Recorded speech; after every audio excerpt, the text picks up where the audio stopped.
ప్రస్తుతం పవన్ కళ్యాణ్ కాటమరాయుడు సినిమాలో నటిస్తున్నాడు. ఈ చిత్రం తర్వాత పవన్ త్రివిక్రమ్ దర్శకత్వంలో ఓ సినిమా చేయబోతున్నాడు. ఇప్పటికే పవన్ త్రివిక్రమ్ సినిమాకి రకరకాల టైటిల్స్ కూడా వినిపిస్తున్నాయి. ఇంకా షూటింగ్ కూడా ప్రారంభం కాలేదు. అయితే సెట్స్ పైకి వెళ్ళలేదు, కానీ అప్పుడే ఈ మూవీకి రిలీజ్ డేట్ ఫైనల్ చేశారట.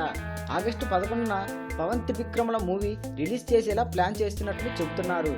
ఆ వీకెండ్ తర్వాత ఆగస్టు 14న కృష్ణాష్టమి, 15న ఇండిపెండెన్స్ డే హాలిడేస్ ఉన్నాయి. అందుకే ఈ డేట్కి సెట్ అయ్యారట. అసలు సెట్స్ పైకి వెళ్లకుండానే రిలీజ్ డేట్ అంటే ఆలోచించాల్సిందే.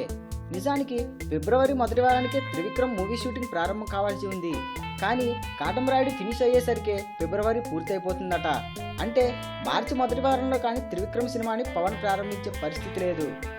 అక్కడి నుంచి 5 నెలల్లో పవన్ కళ్యాణ్తో భారీ చిత్రాన్ని పూర్తి చేయడం అంటే త్రివిక్రమ్కు చాలా పెద్ద టార్గెట్ అనాల్సిందే. గతంలో నితిన్తో చేసిన ఆ సినిమా కూడా 5 నెలల్లో కంప్లీట్ చేస్తానని 8 నెలల సమయం తీసుకున్నాడట త్రివిక్రమ్. ఇప్పుడు పవన్ సినిమాని 5 నెలల్లో కంప్లీట్ చేయడం సాధ్యమనేది డౌట్. ఈ వీడియోపై మీ విలువైన కామెంట్స్ ని మాతో షేర్ చేసుకోండి. అండ్ ఇంకో విషయం, సబ్స్క్రైబ్ చేయడం మర్చిపోకండి.